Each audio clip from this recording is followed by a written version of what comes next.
Namo Buddhaya, salam kebajikan. Yang saya hormati Wakil Presiden Republik Indonesia, Bapak Profesor Dr. Kyai Haji Ma'ruf Amin. Yang saya hormati pimpinan dan anggota Dewan Perwakilan Rakyat Republik Indonesia, yang saya hormati pimpinan dan anggota Dewan Perwakilan Daerah Republik Indonesia, yang saya hormati pimpinan dan anggota lembaga-lembaga negara, yang saya hormati para Menteri Kabinet Indonesia Maju, Jaksa Agung, Panglima TNI, Kapolri, dan Kepala Lembaga Pemerintahan, hadirin sekalian yang saya hormati, serta saudara-saudara sebangsa dan setanah air. Dalam 3 tahun terakhir, dunia dihadapkan pada guncangan pandemi COVID-19 yang menelan korban 6,9 juta manusia. Alhamdulillah, negara kita Indonesia telah berhasil mengatasi tantangan besar tersebut akibat pandemi dengan hasil yang sangat baik. Bahkan Indonesia menjadi salah satu negara yang berhasil menangani krisis kesehatan dan memulihkan ekonomi dengan cepat dan baik. Dan pertumbuhan ekonomi selama 7 kuartal terakhir sejak akhir 2021 secara konsisten berada di atas 5%.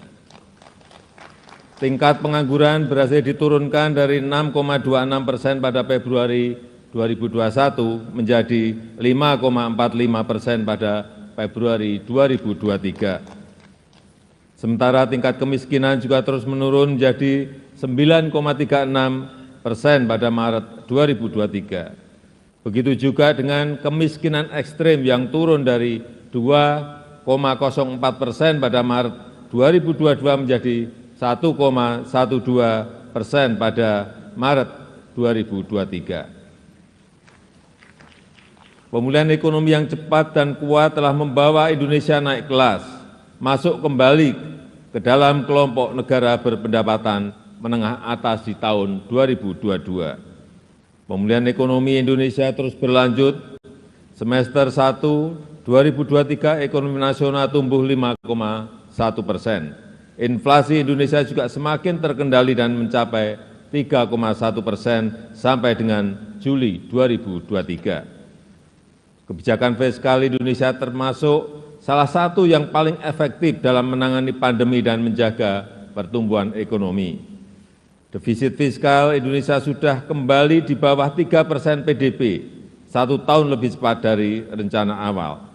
Rasio utang Indonesia juga salah satu yang paling rendah di antara kelompok negara G20 dan ASEAN, bahkan sudah menurun dari 40,7% PDB di tahun 2021 menjadi 37,8% per Juli 2023. Sebagai perbandingan, rasio utang Malaysia saat ini berada di tingkat 66,3% PDB. Tiongkok 77,1% dan India 83,1%. Hadirin yang saya hormati, saudara-saudara sebangsa dan setanah air, sidang dewan yang kami muliakan. Kita menyaksikan perubahan lanskap global yang sangat cepat, khususnya karena pergeseran geopolitik. Fragmentasi global menciptakan disrupsi rantai pasok yang meningkatkan risiko pangan, risiko krisis pangan, energi, serta keuangan dunia. Konstelasi global harus disikapi dengan strategi kebijakan yang jitu dan antisipatif. Kebijakan ekonomi dan fiskal harus mampu mentransformasi ekonomi untuk menghadapi tantangan hari ini dan hari depan. Ketahanan pangan dan energi serta transformasi manufaktur menjadi sangat penting. Di sisi lain, industri pertahanan harus dibangun secara kompetitif untuk menjawab kebutuhan pertahanan keamanan Indonesia. Dunia juga dihadapkan pada potensi krisis akibat perubahan iklim. Transisi penggunaan energi hijau perlu dilaksanakan secara progresif, namun tetap adil dan terjangkau. Potensi nilai ekonomi hayati Indonesia harus kita manfaatkan sebagai faktor penting dalam mengembangkan dan meningkatkan investasi hijau di dalam negeri. Selain itu, perkembangan digitalisasi dan artificial intelligence diperkirakan akan mendominasi kehidupan perekonomian dunia termasuk di Indonesia. Disrupsi ini harus dihadapi dengan strategi yang tepat. Pembangunan kualitas sumber daya manusia, infrastruktur fisik dan non-fisik terkait dengan teknologi informasi harus ditingkatkan. Struktur penduduk muda akibat bonus demografi kita manfaatkan secara maksimal. Transformasi ekonomi terus dilanjutkan untuk meningkatkan daya tarik investasi dan pembukaan lapangan kerja yang layak secara masif. Partisipasi Indonesia dalam rantai pasok global, khususnya pada sektor berteknologi tinggi dan ramah lingkungan, harus terus kita dorong. Perbaikan kualitas sumber daya manusia menjadi faktor utama transformasi ekonomi. Pembangunan kualitas SDM yang sehat, produktif, dan inovatif juga menjamin inklusivitas serta keadilan terus dilakukan. Maka upaya menghapus kemiskinan ekstrem, stunting, dan pembangunan daerah terpencil harus berhasil. Oleh karena itu, seluruh tantangan global dan nasional harus kita jawab dengan tepat dan efektif.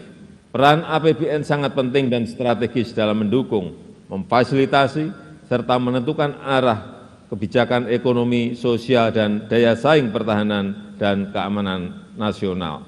Kebijakan fiskal ke depan dirancang dengan tujuan mengakselerasi target dan prioritas pembangunan nasional. Agenda transformasi ekonomi termasuk hilirisasi sumber daya alam, baik hasil tambang maupun pangan akan terus dilanjutkan. Perlindungan dan perbaikan kesejahteraan masyarakat khususnya yang berpendapatan rendah juga akan tetap menjadi fokus penting untuk menopang perbaikan struktural secara fundamental. Hadirin yang saya muliakan serta Bapak Ibu Saudara-saudara sebangsa setanah air, mempertimbangkan potensi perekonomian yang kita miliki, serta dengan tetap memperhitungkan risiko-risiko yang akan datang, maka asumsi dasar ekonomi makro sebagai landasan penyusunan RAPBN 2024 adalah sebagai berikut. Pertumbuhan ekonomi 2024 diperkirakan sebesar 5,2%. Stabilitas ekonomi makro akan terus dijaga, situasi kondusif dan damai pada pemilu dan pilkada serentak 2024 harus kita wujudkan. Implementasi beberapa undang-undang baru juga akan memberikan manfaat positif pada penguatan struktural. Selanjutnya, inflasi akan tetap dijaga pada kisaran 2,8%. Peran APBN akan tetap dioptimalkan untuk memitigasi tekanan inflasi, baik akibat perubahan iklim maupun gejolak eksternal. Koordinasi yang kuat antara anggota forum tim pengendalian inflasi pusat dan daerah akan terus dijaga. Rata-rata nilai tukar rupiah diperkirakan bergerak di sekitar Rp15.000 per dolar Amerika Serikat. Sementara rata-rata suku bunga surat berharga negara 10 tahun diprediksi pada level 6,7%. Koordinasi anggota Komite Stabilitas Sektor Keuangan akan selalu antisipatif dan responsif dalam menghadapi potensi gejolak eksternal. Harga minyak mentah Indonesia ICP diperkirakan berada pada $80 per barel. Di sisi lain, lifting minyak dan gas bumi diperkirakan masing-masing mencapai 625.000 barel per hari dan 1,03 juta barel setara minyak per hari.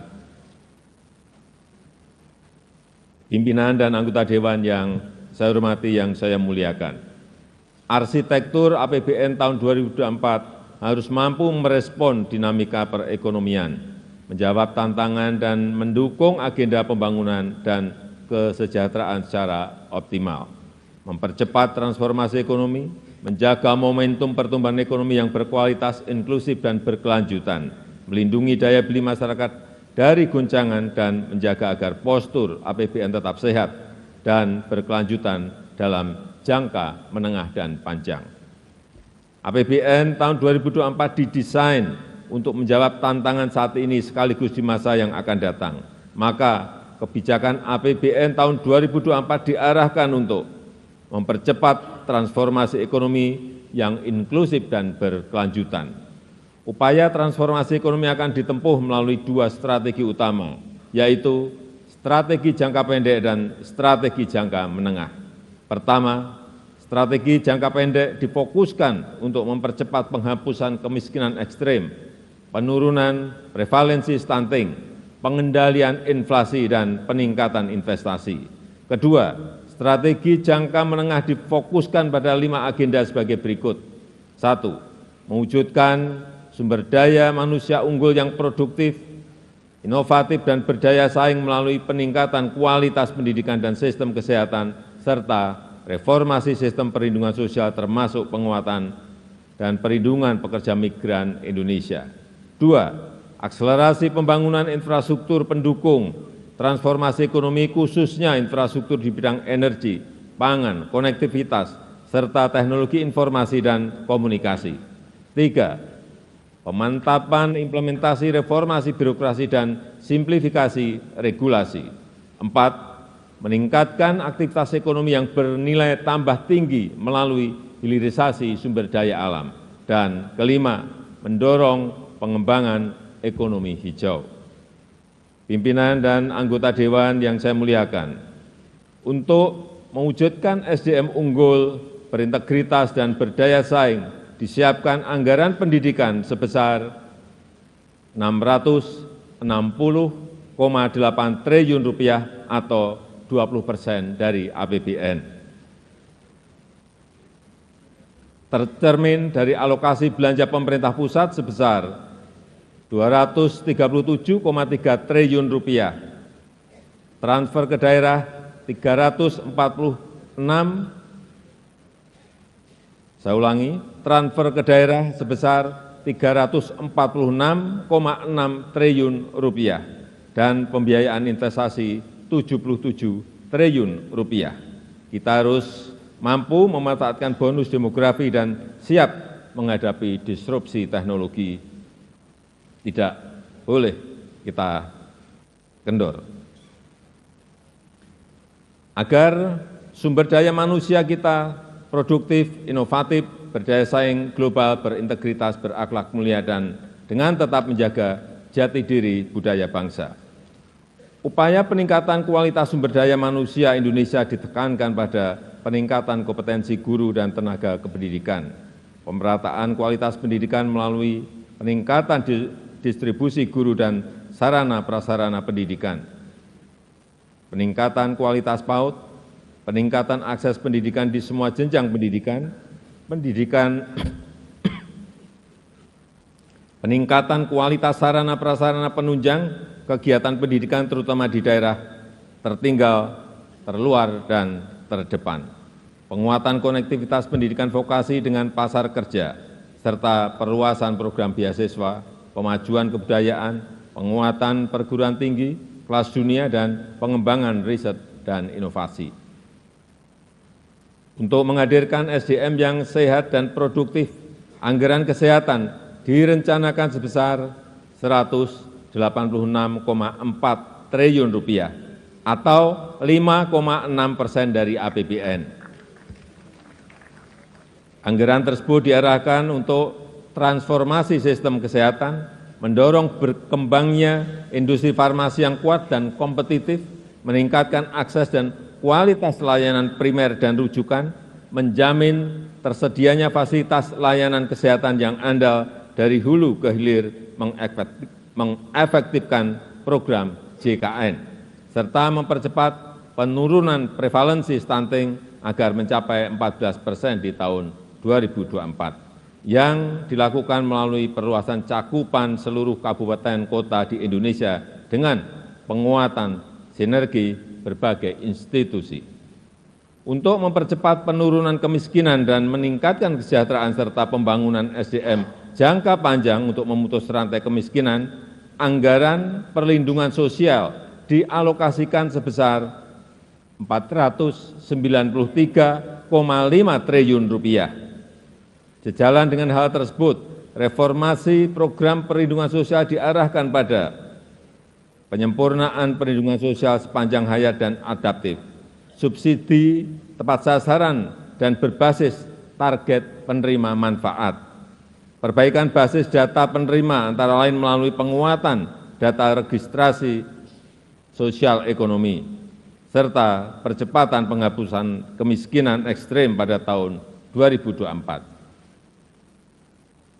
Untuk mendorong produktivitas, mobilitas, dan konektivitas serta pemerataan yang berkeadilan, anggaran infrastruktur dialokasikan sebesar Rp422,7 triliun yang diarahkan untuk penguatan penyediaan pelayanan dasar, peningkatan produktivitas melalui infrastruktur konektivitas dan mobilitas, peningkatan jaringan irigasi melalui pembangunan bendungan, saluran irigasi primer, sekunder, dan tersier, penyediaan infrastruktur di bidang energi dan pangan yang terjangkau dan berkelanjutan, pemerataan akses teknologi informasi dan komunikasi, serta mendukung proyek-proyek strategis termasuk pembangunan IKN.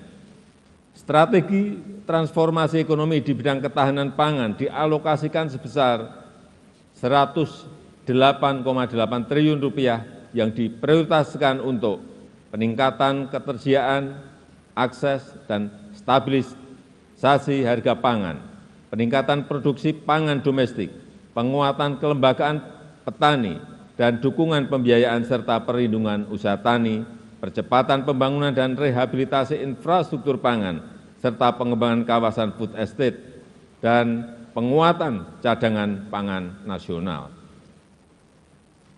Untuk mendorong agar aktivitas ekonomi bernilai tambah tinggi, diantaranya dilakukan dengan mendorong hilirisasi sumber daya alam. Dukungan fiskal telah diberikan berupa insentif perpajakan dan berbagai insentif fiskal lainnya. Selama ini telah diberikan dukungan terhadap pengembangan kendaraan bermotor listrik berbasis baterai. Hal ini untuk mendorong percepatan transformasi ekonomi untuk penciptaan nilai tambah yang tinggi, perluasan kesempatan kerja, dan penggunaan energi yang ramah lingkungan sehingga dapat menurunkan emisi serta efisiensi subsidi energi. Untuk menjaga agar pelaksanaan transformasi berjalan efektif, maka reformasi birokrasi harus terus diperkuat. Pelaksanaan reformasi birokrasi harus dijalankan secara konsisten dan berhasil guna. Perbaikan kesejahteraan, tunjangan, dan remunerasi ASN dilakukan berdasarkan kinerja dan produktivitas. RAPBN 2024 mengusulkan perbaikan penghasilan berupa kenaikan gaji untuk ASN pusat dan daerah TNI Polri sebesar 8%, dan kenaikan untuk pensiunan sebesar 12%, yang diharapkan akan meningkatkan kinerja serta mengakselerasi transformasi ekonomi dan pembangunan nasional. Industri pertahanan keamanan juga terus didorong agar maju dan mandiri dengan dukungan APBN, antara lain dimanfaatkan untuk pemenuhan kebutuhan alutsista secara bertahap dengan didukung industri pertahanan di dalam negeri untuk memenuhi kebutuhan pokok minimum. Pimpinan dan anggota Dewan yang saya muliakan, pemerintah juga terus mendorong agar sinergi pusat dan daerah semakin baik. Untuk itu, kebijakan transfer ke daerah diarahkan semakin berkualitas dan memberi manfaat nyata bagi masyarakat melalui langkah-langkah sebagai berikut. 1. Harmonisasi belanja pusat dan daerah, terutama dalam upaya mendukung program prioritas nasional termasuk transformasi ekonomi. 2. Mempertajam pengelolaan dan penggunaan transfer ke daerah, terutama untuk meningkatkan kualitas pelayanan publik dan pembangunan daerah yang inklusif. 3. Meningkatkan kemandirian fiskal daerah melalui penguatan perpajakan daerah dengan tetap menjaga iklim investasi, kemudahan berusaha serta mendorong pembiayaan daerah sebagai sumber pendanaan APBD. Pimpinan dan anggota Dewan yang saya hormati, untuk menjalankan agenda pembangunan tersebut, pendapatan negara pada tahun 2024 didorong lebih optimal dengan tetap menjaga iklim investasi, keberlanjutan dunia usaha, dan kelestarian lingkungan. Optimalisasi penerimaan pajak ditempuh dengan pertama, menjaga efektivitas reformasi perpajakan untuk perluasan basis pajak, peningkatan kepatuhan, dan penggalian potensi. Kedua, implementasi sistem inti perpajakan serta perbaikan tata kelola dan administrasi perpajakan. Yang ketiga, implementasi nomor induk kependudukan sebagai nomor pokok wajib pajak dalam rangka meningkatkan rasio perpajakan. Yang keempat, pemberian berbagai insentif perpajakan yang tepat dan terukur diharapkan mampu mendorong percepatan pemulihan dan peningkatan daya saing investasi nasional serta memacu transformasi ekonomi. Untuk peningkatan PNBP terus dilakukan melalui perbaikan proses perencanaan, pelaporan dengan menggunakan teknologi informasi yang terintegrasi, penguatan tata kelola dan pengawasan, optimalisasi pengelolaan aset dan sumber daya alam, serta mendorong inovasi layanan dengan tetap menjaga kualitas dan keterjangkauan layanan. Dengan kebijakan fiskal yang ekspansif, pemerintah menjaga pembiayaan tetap prudent, tetap hati-hati, inovatif, dan berkelanjutan melalui pengembangan skema KPBU, termasuk penguatan peran BUMN, BLU, lembaga pengelola investasi, dan badan penugasan khusus. Peningkatan efektivitas pembiayaan investasi khususnya kepada BUMN dan BLU yang diarahkan untuk penyelesaian infrastruktur strategis pusat dan daerah, serta sinergi pembiayaan dan belanja. Pembiayaan investasi untuk peningkatan akses pembiayaan bagi masyarakat berpenghasilan rendah, UMKM dan ultra mikro, pemanfaatan saldo anggaran lebih untuk menjaga stabilitas ekonomi dan antisipasi ketidakpastian, serta peningkatan pengelolaan manajemen kas yang integratif untuk menjaga bantalan fiskal yang andal dan efisien. Hadirin yang saya hormati, sidang Dewan, saudara-saudara sebangsa dan setanah air, untuk mendukung transformasi ekonomi dan agenda pembangunan serta melindungi masyarakat dari goncangan, postur APBN 2024 harus tetap sehat. Reformasi fiskal terus dilakukan secara komprehensif, baik optimalisasi pendapatan dan melanjutkan penguatan belanja berkualitas serta pembiayaan inovatif dan dikelola secara hati-hati. Dengan mencermati tantangan dan agenda pembangunan serta upaya reformasi fiskal yang komprehensif, maka postur RAPBN 2024 sebagai berikut.